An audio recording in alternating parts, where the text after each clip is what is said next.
Hey, Bundy. You know how cute I always think everybody is. Now we get a chance to hear from them.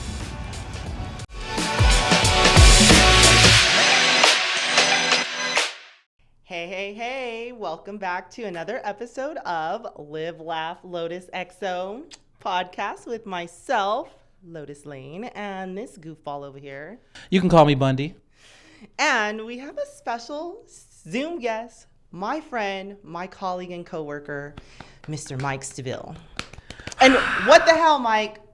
We're wearing the same thing. Like, I did not plan for this. Why are you wearing, this is, I was planning on going like summer chic with the white, and here you are. Yeah, I have a very limited wardrobe, so I didn't have the ability to switch it up for you today. Right. I should have planned better. It was our bad. We shouldn't be wearing the white button-ups, but no, hey. we look great. I mean, this is it. We are clean teens and pure as the driven slush. So not the snow. The slush. The slush. Very true. So speaking of the slush and the muck that we both work in, that is the adult industry with all of its fun ups and downs. We both work for the Free Speech Coalition. Many people do not know what that is, but it is a very important part of what keeps the adult industry legal. I myself am the industry relations advocate, and I help do a lot of things between the production and performer community and communicate them to the powers that be at FSC and vice versa. And you are a communications director, so why don't you let people know what exactly do you do? It's a good question. I've been with FSC for over 10 years at this point. Wow. Well, cheers to that. You're not here, but we will cheers to that. I don't have I can use a spindrift.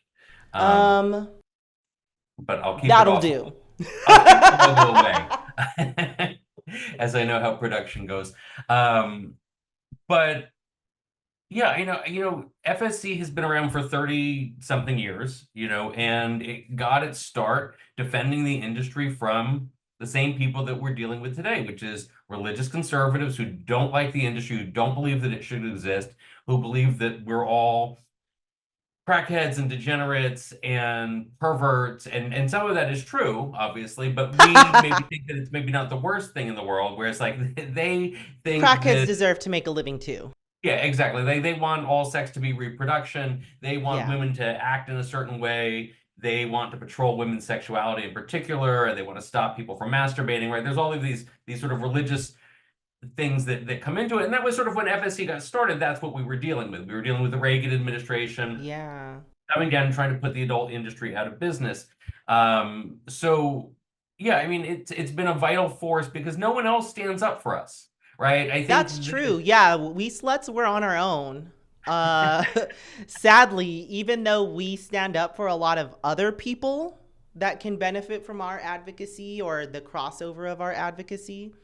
Yeah, I mean, a lot of the stuff that happens to people happens to us first, True. right? Yeah. So when you think about censorship online, right? When you think about patrolling people's sexuality or their gender or something like that, like we're often at the forefront. We see what happens because we don't necessarily have a lot of natural allies, right? We have reluctant allies. We have allies, in the mainstream civil liberties space, ACLU and groups like that do support what we do, but they would rather we fight for ourselves a lot of times, right? Like it's so hard. True. They've got other things to focus on, and I think that there's an idea that we are sort of like the weird uncle at the table or the weird cousin who they're like, I don't know what to do with them. So I think that we've often had to be the ones that sort of speak up and sort of say this is what our rights are. This is why it's important. But ultimately, the fights that we're fighting have so much downstream importance for other people, right? I was looking today at Twitter, and there's a scandal because suddenly there lots of people are seeing their images get flagged with a sensitive content warning, right? Not adult people like regular Twitter users that aren't in the adult industry. Yeah, okay. Just random people who are posting recipes, but they used, a chili pepper, not the spicy emoji. Yeah, exactly. And so suddenly they're posting images and they're saying, "Hey, wait, I'm getting flagged with these warnings. I'm getting flagged with this." And my first thought was like, "Well, we could have told you." The Yeah. stuff that's happening to us when these algorithms or these regulations are put in place, we're like, "Oh, we have to take care of porn. We have to get rid of porn." It means that it ultimately, in fact, impacts everyone else in the same way that, when you start going after trans people, you end up sort of patrolling what a woman should look like or what people, True. because And it's then women that don't fit the exact definition of femininity yeah, get told they're men, like the boxer in the Olympics, so the yeah, Algerian boxer over this yeah, summer. And even before that, Caster Semenya, I yeah. know I'm saying Pastor her Semenya, name wrong, or like even but like the a hitchhiker runner, going into a bathroom, right? Like yeah. there's all of these things that um that they use to come after you. So I think that like we should be proud about the fight that we do, not just because it's important to us, but because it is important to everybody. Like we're at Yeah. the front lines, and I think that a lot of people don't always realize that, though hopefully they're starting to. Hopefully. Yeah. One of the things that you were saying that kind of brought up an interesting note for me, I was listening to NPR recently, and speaking of people not in the adult industry now feeling the effects of the things that we warned them about, as far as privacy and data concerns, at the Las Vegas football stadium where the Raiders are, they are now requiring like biometric scans instead of tickets for easier entry for fans. And so it's not just for fans, but it's also extending to the security personnel and also the police that are hired there. And the police union is vehemently, extremely against that. They are so against it. They are like, you will never get us to bend and fold on this measure. We do not consent to having our privacy and our face and our data scanned in this way, and who's going to have it. And doesn't this sound a little bit like age verification to you, Mike? Like this exact same measures that are being placed upon our industry for online access to adult content across many states in the US, and we haven't had a say necessarily unless our literal lobbyists, our FSC lobbyists, fight against it. And in some cases we've won, and in some cases we have not. And age verification is passed in some states. Like I know it's in Texas and Tennessee and a few Yeah, others, 20 so different many states others. got it. Yeah, I mean, how funny that the cops are mad about surveillance, right? Like Right. sex workers have been like, "Hey, listen, this is really dangerous," and they're like, "Yeah, but you don't care. Well, you don't matter, right? Yeah. We need to be able to patrol you." But when you put that on the cops and say, "Hey, actually, we want to have your biometric information too," suddenly it becomes a priority. Suddenly they're, Yeah. "Oh, wait, no, no, no, no, It, that's now it's a dangerous." concern about how Yeah, it's housed, who's going to use it, who's going to see it, where it's going to be stored. yeah. And that's the thing that I really hope people get out of us talking on many different platforms and podcasts. And I know you are semi-famous now, Mike, for having been on Netflix in I the have a loud Pornhub mouth. documentary. But that's the thing that I hope people get from all of these conversations that we keep having, is that sex workers and people in the sex industry actually contribute a lot of value to society, and we contribute a lot of information that people should take heed of, because later on down the line, those are the things they're raising red flags about, and they act like they weren't warned. Yeah, yeah. I mean, like it again. They should be listening to us. We are the front lines because we're assumed to have so few natural allies, right? Yeah. We're assumed that we're defenseless, and also that we're stupid, right? This is something that comes up so often that Yes. people that sex workers cannot advocate for themselves, that they're not going to advocate for themselves, that they're in control, they're under the control of somebody else. And so that leads them to underestimate the sex work community, right? It leads them to think, oh, we can pass these laws and we can do it against them, and who's going to stand up? And I think that what they've seen in the past few years, especially the last, 7 or 8 years, is that sex workers are loud and they have a Yeah. huge audience and they can get things done.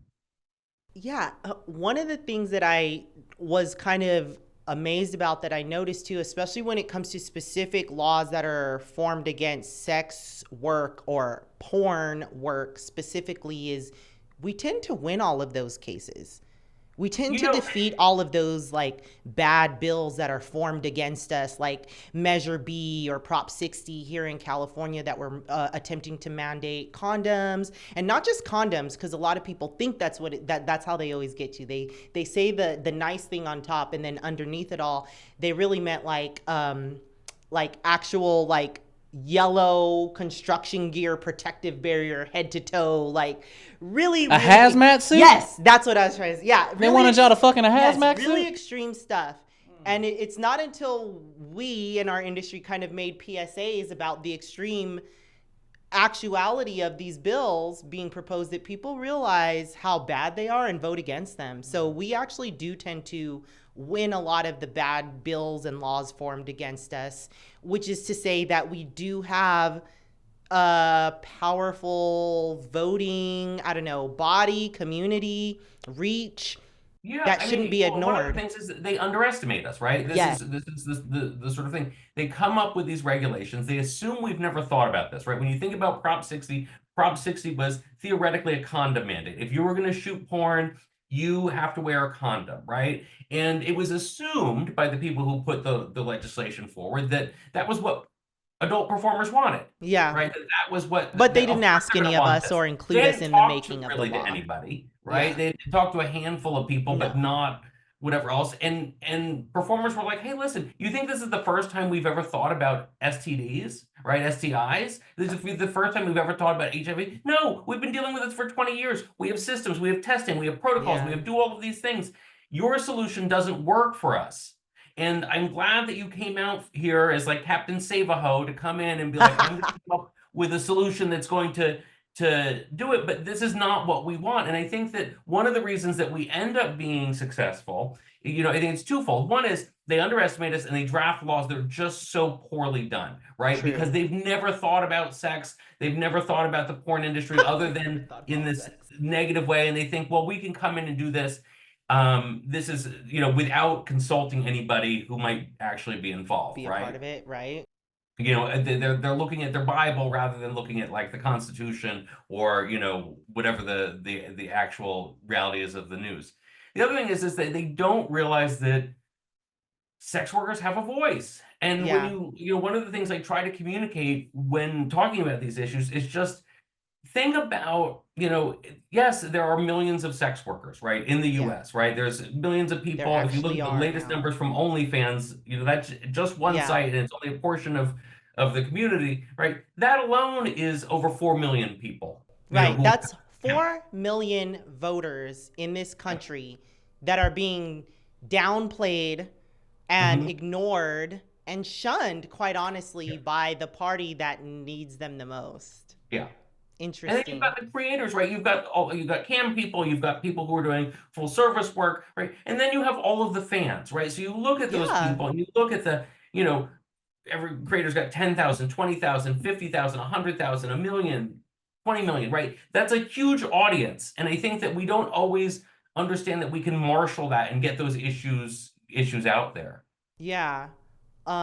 It's actually interesting that you say that too, because I remember seeing your tweet during the DNC convention this past summer, or just this summer, about how they kept referring to Stormy Daniels as the porn star in this actual negative way, like Donald Trump, he did this and this and this with a porn star. Like on top of it all, it was with a porn star. Like the cheating on his wife, that's the actual bad part. But they have to be like, and on top of it, it was with a porn star. And I really took to heart what you said, because it is true. How dare they like throw her under the bus in that way, when her testimony against Donald Trump is what actually got the Democratic Party the conviction that they wanted against him this whole time. They weren't able to get it through like voter fraud or whatever other like many different things, the impeachment that didn't stick, like all these things. And this was the one thing that stick. And she wasn't even invited to the DNC. She was just shit talked about while at the DNC and like kind of referred to. Yeah, it made me really angry, because looking at that speech, there were a number of people, it came up a number of times. It's also something that happens on the news, the talk shows and stuff like that. where they'll say like, yeah, like, while we were doing this, he was having sex with a porn star, as if like it is just the taint to be associated with a sex worker. Right. It doesn't sound bad at all to me. I'm not gonna lie. That's doesn't sound bad. That's a flex. You'd be like, yeah, man, he was doing this, but he was smashing a porn star. Right. Like, it's not like he was like Bill Clinton, like getting with that Linda lady that looked like a big stuffed bird. Monica Lewinsky? No, Monica, she was just a poor, unfortunate soul. There were more? But yes, there was like other ladies and they weren't cute.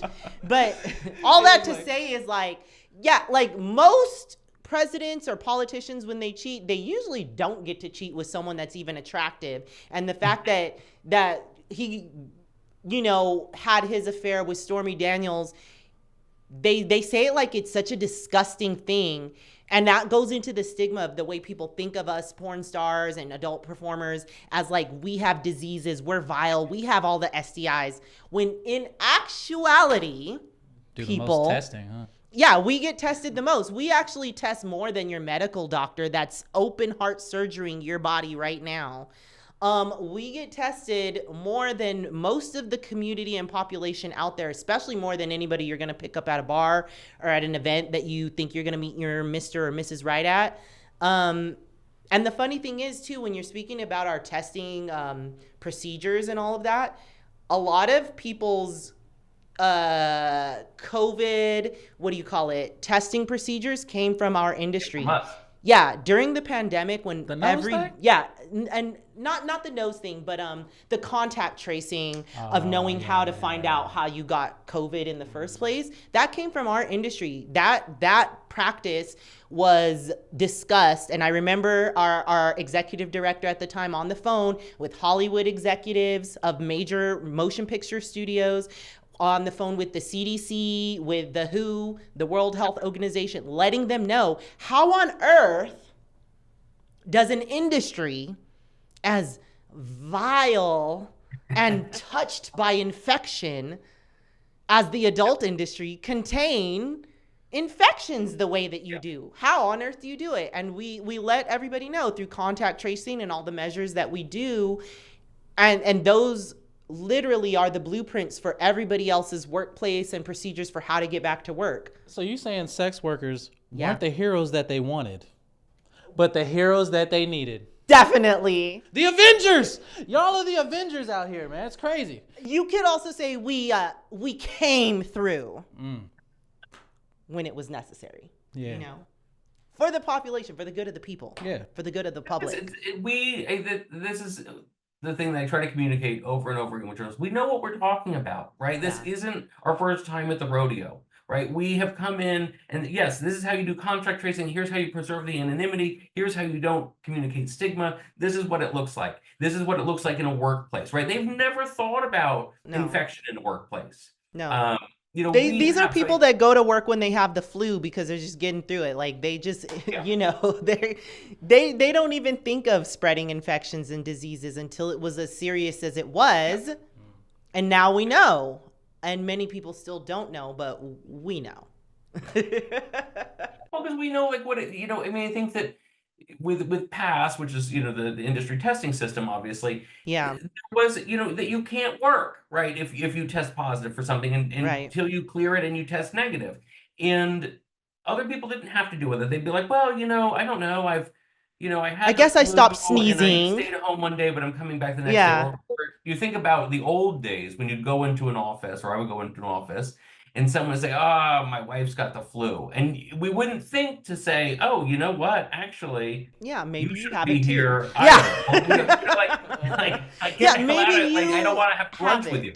And we understand how it works, and we understand how to sort of control it. And it's complicated. I think that people think that it's, just people guessing things. No, it's complicated. There's charts, there's sheets, this is when you can work, this is when you can't work, this is how you handle this when you're notified, and all the rest of it. And that was, again, what we could sort of bring to the table.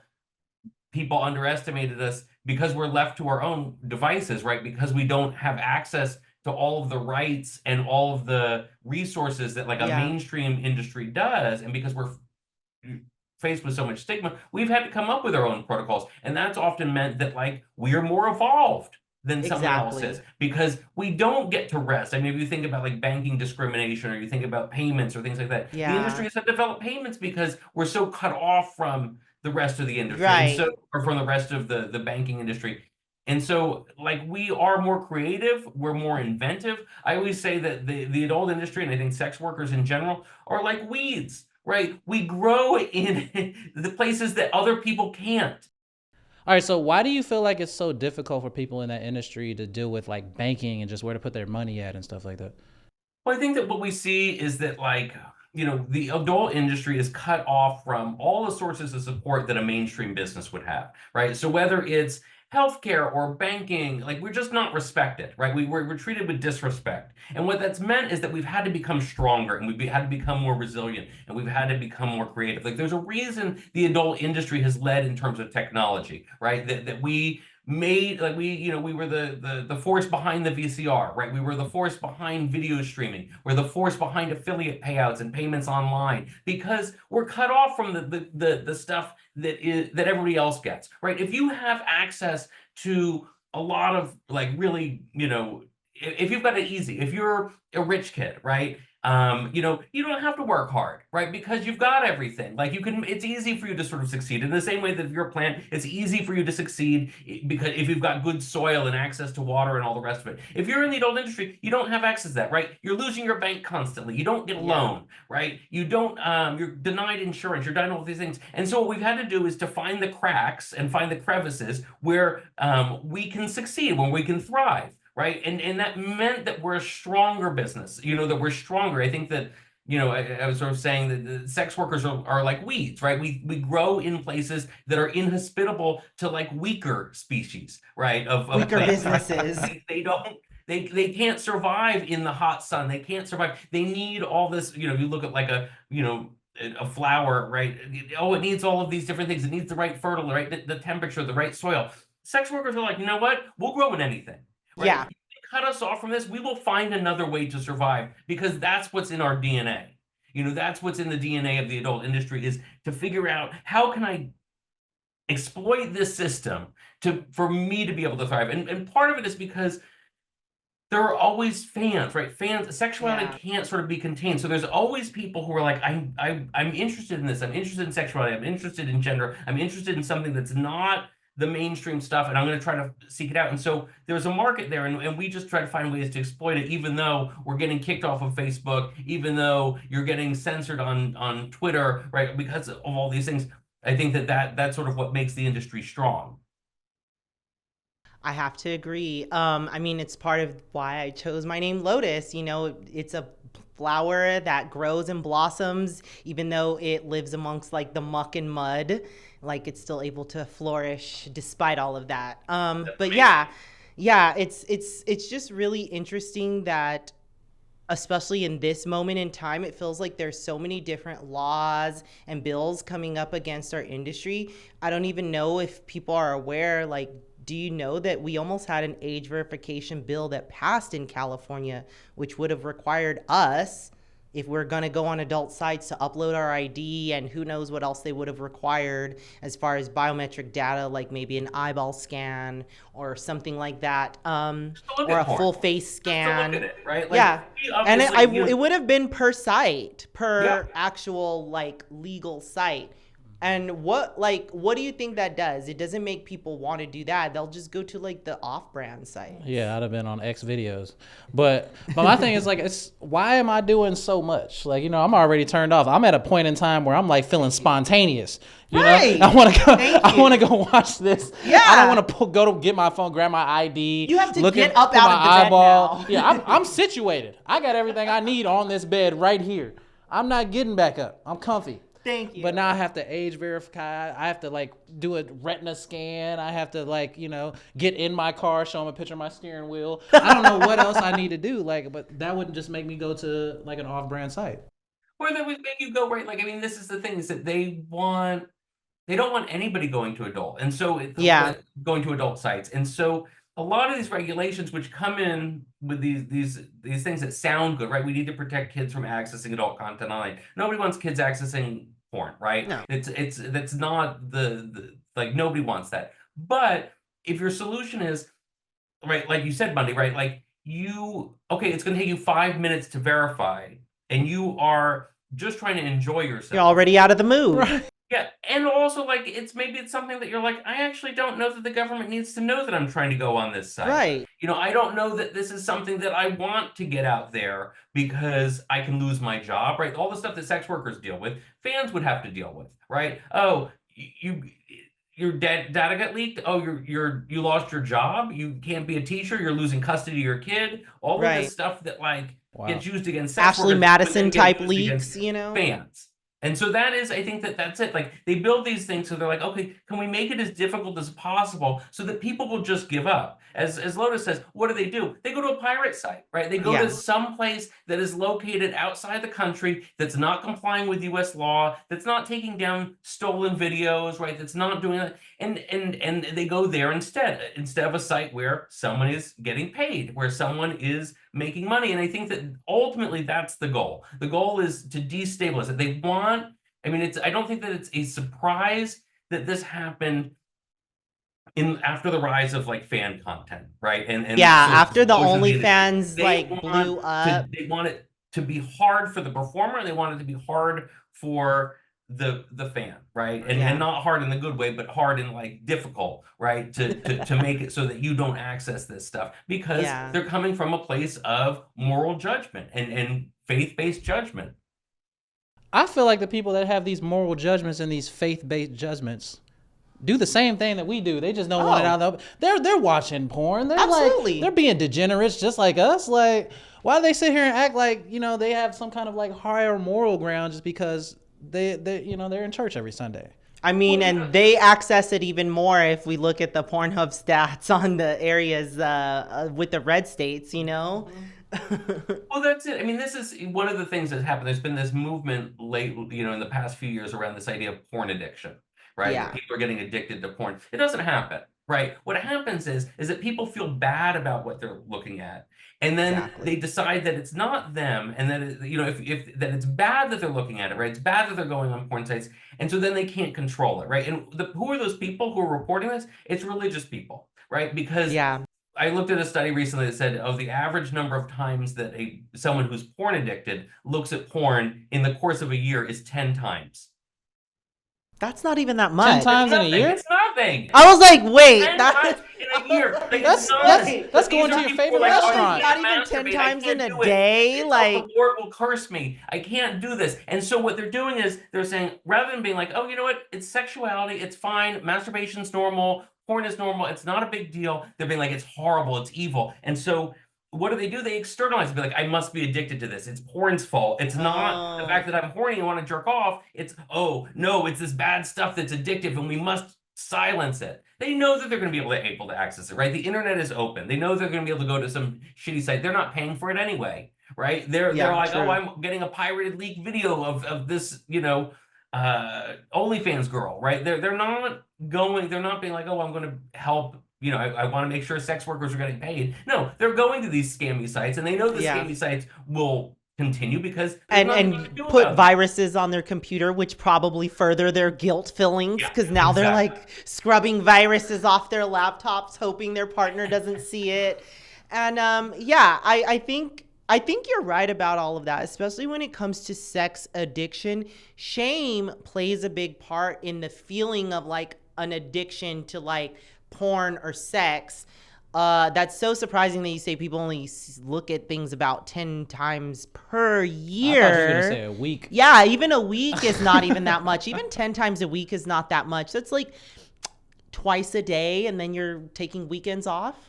I mean, this is it. If you have a repressed idea of your sexuality, if you think that sexuality is bad, if you think that like getting off is bad, if you think that any desire outside of a Christian marriage, monogamous marriage is bad, then you're going to feel like you're under assault constantly because you're going against your body's natural inclinations, right? You have a sex drive.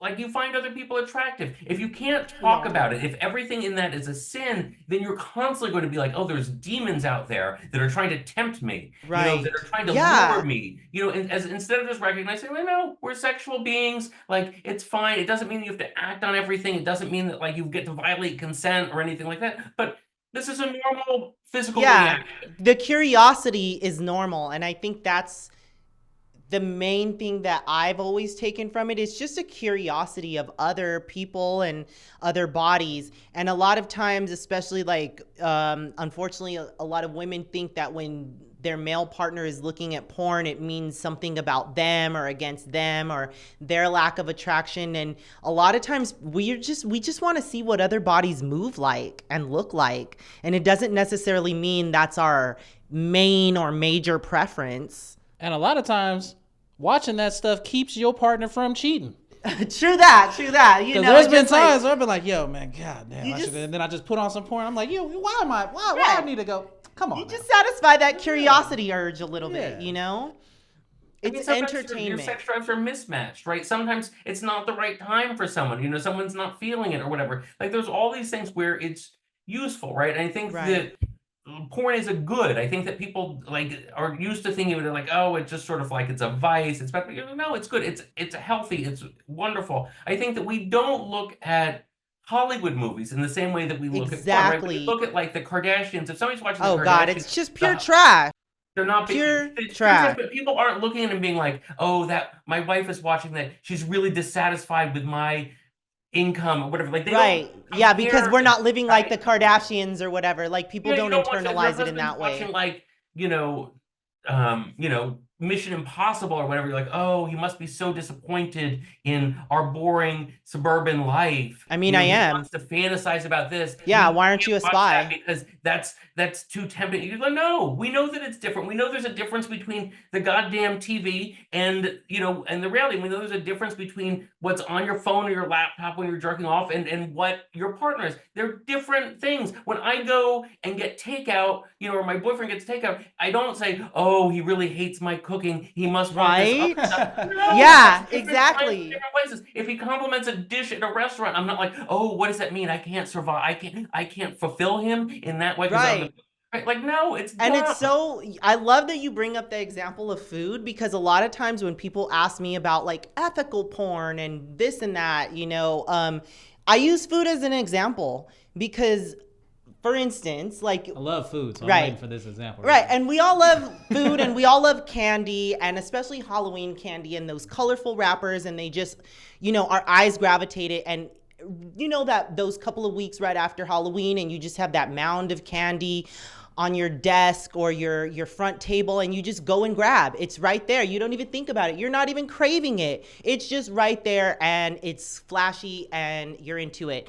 But if you were to try and survive off of just that candy alone, like your sustenance and your nutrition, you would have a kind of a souring of your health, It would sour your mind, your internal feeling, your mental health. You would not feel good about yourself. And it's kind of the same way I describe tube site free access porn. It is readily available. It is flashy. It is right in your face. You don't have to look for it. As soon as you pop up, like there it is. As soon as you just type the word sex, porn, there it is. You just click on it. There it is. You could consume it. You don't have to think about it. It's clipped down to just the pop shot. You don't have to watch the context. But if that's all you're consuming, eventually your mind does get warped. Eventually your desires and your sexuality does start to feel like it's lacking some substance. And you, analogy back in place, eventually have to get up off your ass and go to the kitchen and put together some pieces from the fridge and make something better for yourself. And sometimes in the porn world, that means going into the search bar, typing in something else, entering your credit card and paying for better porn.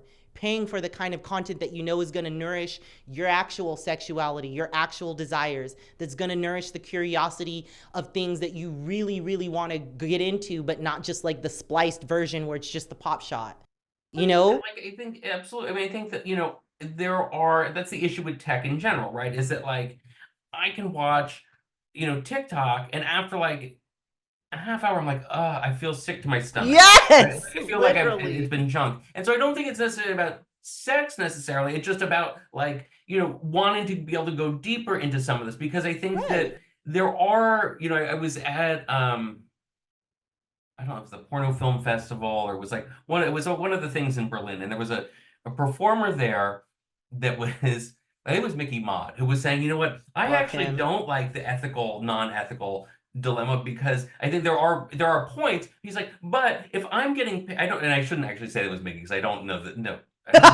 he, I can't remember who was there. I've had this conversation Revoke with the him, shout so out. this is maybe different. But like I was at the Porno Film Festival. There was discussions afterwards, and there was a performer who was sort of saying, um, I like a set where I get paid.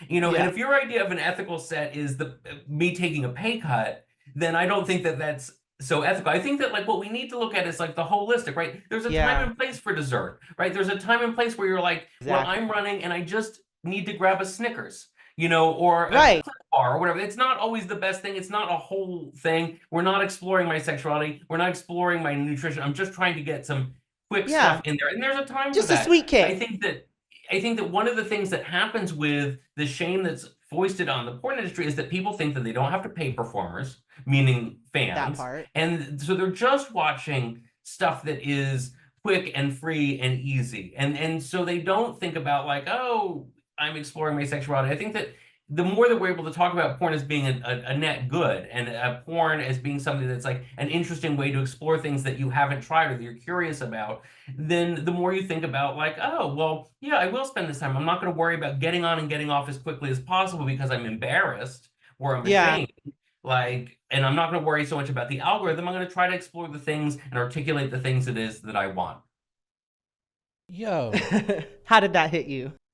No, that hit me. But like while you were talking, one thing stuck out to me a lot. You was like, yo, people aren't paying for these actual sites. And I'm just thinking I'm like, yo, I don't think I've ever been around anybody that actually has like a Brazzers account or like a Bang Bros, like anything like that. It's always YouPorn or like X Video. Like I remember like back when we was downloading BearShare, LimeWire. Like, you know what I'm saying? Like that was putting the real viruses on your computer right there. I remember but like that. even nowadays, I'm just like, yo, like I think I've bought an OnlyFans before, but I think that's about it. And see, here we are. That's why so many performers and creators love this new era where fan sites are direct from creator to fan, because that is one thing in the midst of all of this free porn that people are still willing to pay for, is that direct access, that exclusive content, maybe something that is not going to be on the tube sites because it's not created in a studio production. It's like at their home or their everyday like sexy nudes that they post. And I think that's really amazing, because it's taken out, in a sense, a middleman. In a sense, the middleman is still the site that's hosting. So let's not like fool ourselves too much, because there's definitely politics there involved. But I think it has given us porn performers and creators so much freedom where we don't have to succumb to studio, as far as like the way they want a performer to look, the way they expect you to carry yourself or anything like that. Like there was times where they would say people with tattoos, they couldn't book us. Yeah. And exactly, as if we're not sexy. And we know now there's so many creators out there with like literally covered head to toe with tattoos, and they have wonderful OnlyFans followings or fan sites followings. And that's just one of the things that I think is really great. And again, it's part of the innovation of our industry, because I see that now happening in other industries like music or modeling industries. Like I see there's more like diversity. more direct booking, as far as like runway models direct booking themselves to brands, or musicians direct booking themselves like for venues or with fans without having to need management agencies or larger production houses hiring them. So, I mean, to your point about like the diversity, right? There was studios had a very set thing about like, this is what sells, right? This was their idea. And what sells is often what is marketed, right? So it's sort of like a chicken and the egg, right? It feeds itself. You look at like the 90s and it was like blonde girls with big boobs, right? That's what sells, that's what sells, that's what sells. So that's what we're going to market. That's what sells, and it just sort of fuels itself. I think one of the things that you see with the rise of clips and fan sites in particular, and social media in all sort of different industries, is that people who were thought of as like not saleable suddenly build these huge followings. And suddenly the studios start looking there and say, oh, I never thought that would sell. And you're like, well, because your market only buys blonde bimbos. I mean, you know, I mean, I love blonde bimbos, but like, but this was your market. This is what you saw: the long fingernails, the like fake lesbian sex, right? That was what you thought sold, and so you built a mailing list that bought that stuff, and you forgot that there was a whole bunch of other stuff that didn't. And to like Bundy's point, right? It's a lot easier for people to rationalize stealing from browsers than it is Lotus Lane, right? If they're taking like an Lotus's individual content, it's because they're like, oh, well, actually, I'm taking something out of her pocketbook. If Lotus shot for browsers, Lotus would have gotten paid by browsers.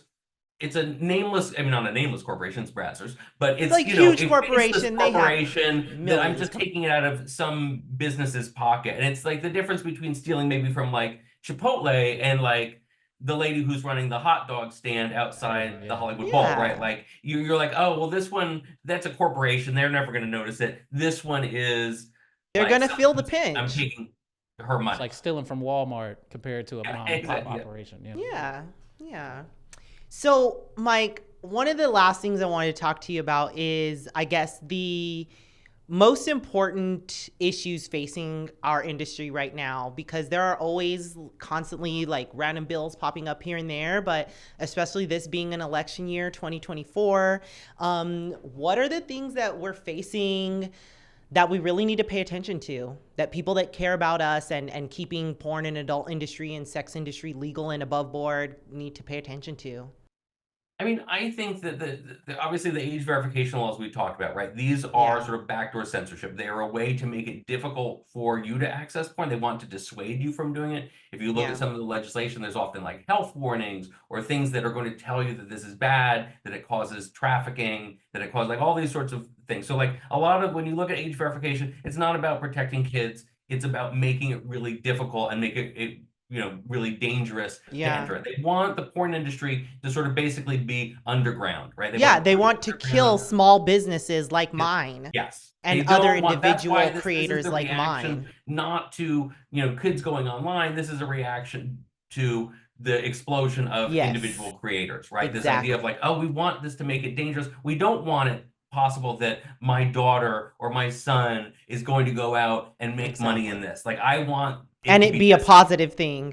Yeah.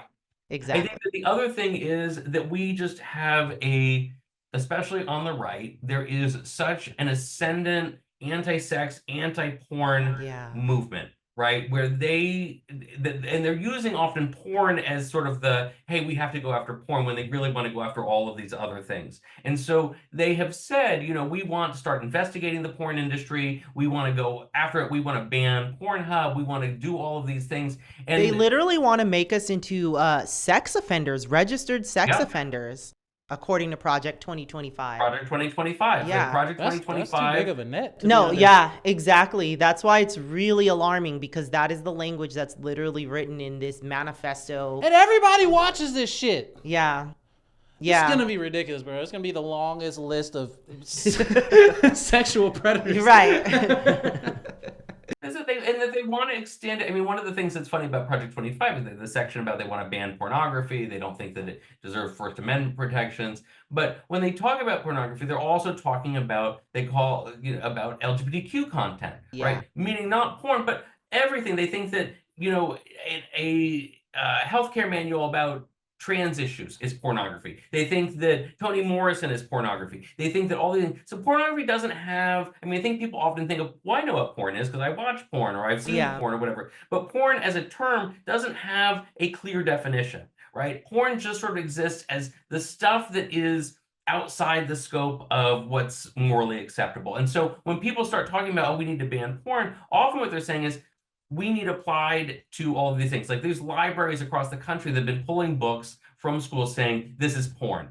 And what they're pulling are, like I said, they're pulling Toni Morrison, they're pulling Stephen King, they're pulling all of this stuff saying there's sex in it. That means it's porn. Or they talk about gender transition. That means it's porn. Like it's just an application. So I think that what we need to realize is when people are talking about porn, they're using it as a flag. They're using it as smoke and mirrors to do a whole lot more censorship. Not that you shouldn't defend porn in and of itself as a moral good, but that beyond that, there's a movement on the right to declare a whole bunch of stuff porn, pass laws against porn, and then once those laws are passed, use them to go after all sorts of stuff that they don't like politically. Yeah.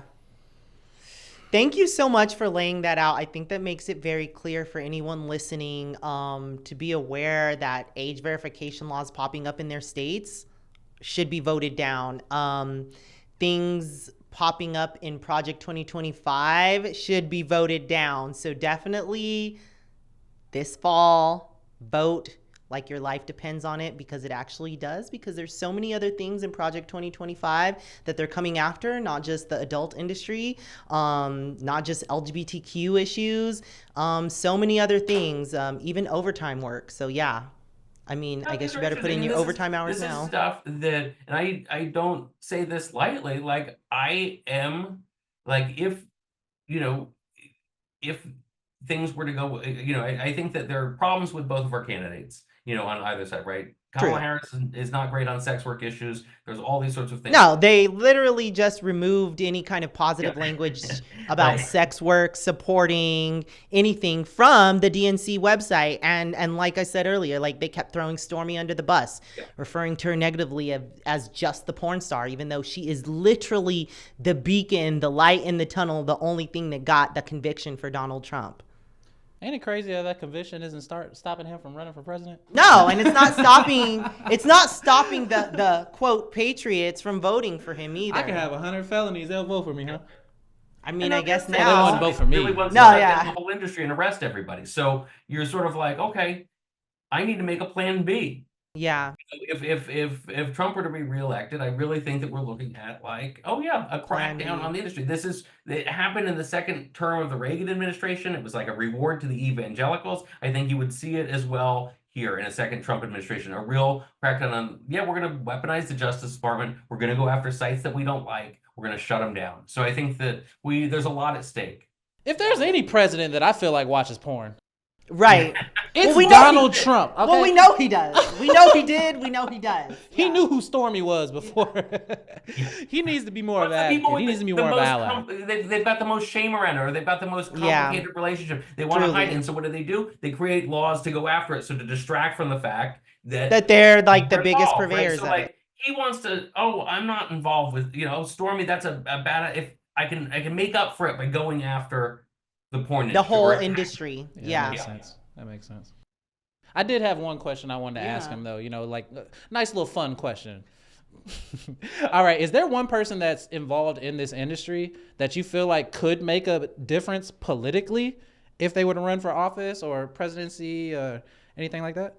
I think that we have a deep bench of people who would be there and could make a difference, and run politically. I think that we're looking at one of them, Lotus Lane, not me. But I think that there's a lot of people. If you think about Lotus, I mean, how many smart people do we have in our industry who know their rights, right? Yeah. You think about people. I mean, they're not in the industry anymore, but Lorelei, right? Like you think like people who know what they're doing, right? Yeah. Like there are people who are smart and active and who understand the intersectionality, who understand what this means for marginalized people. They understand free speech stuff. I think that we've seen some sex workers run for office, and I'm not talking about, was it Mary Carey? Mary Carey? For president? Mary Carey? No, I mean, God bless.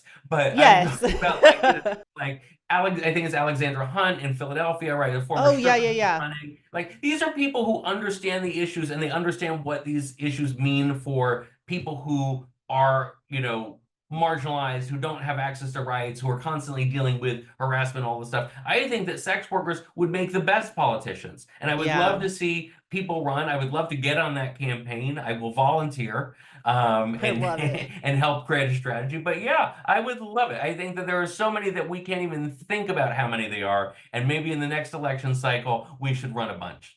Well, maybe we can thank Stormy for coming out and outing Donald Trump and his proclivity for pornographic activities and whatnot, because maybe somewhere down the line, maybe 10, 15 years from now, maybe there will be a Lotus for POTUS run. You never know. Lotus for POTUS. I love Lotus for POTUS. Yeah, and I'll hire you as my campaign manager, Mike. You heard it here first. Wait, yeah. what role could I play? You'll definitely be in the cabinet. You'll be in the cabinet somewhere. I don't know. Let me be vice president, because they definitely not going to take you out if I'm vice president. I can tell you that. Right now. They do not want me to be president. You got to have somebody behind you that you don't want. Yeah, it'll scare them if I go anywhere. Yeah, so. I'm gonna do good, but it's gonna be harsh goods. So yeah, thank you for that. All of that information that you shared and insights, because I think it really sheds a lot of light on things that people don't really take the time to think about in a deeper way. And that's why I always love talking with you and hearing you talk. Mike, I could hear you talk on end forever, because you just have so much to say. The same back at you. I could talk to you all day. Oh, well, nice. And if you want to hear more from Mike, he is on Netflix on the Pornhub documentary. What is it called again? Money Shot. Money Shot. I mean, hey, we're everywhere. And that word gets used everywhere too. Let's get ready for the money shot. And I'm just like, I'm like, do you guys know you are referencing a literal ejaculation? Yeah. Super sexual. But again, I digress. We are everywhere. We influence everything, and we're a part of it all. Anything that you want to share with our audience as far as where to find you? I don't know. Maybe Twitter's the best place? Twitter's probably where I'm loudest at Mike Stabile. And at FSC Army is sort of the official Twitter. Yeah. Mike Stabile is sort of like my rant level. You're sounding off. It's not the official area. FSC outlet. But yeah, at FSC Army, at Mike Stabile, we're at Free Speech Coalition on Instagram. Yeah. I'm trying to think. Those are our main ones. Yeah. Right?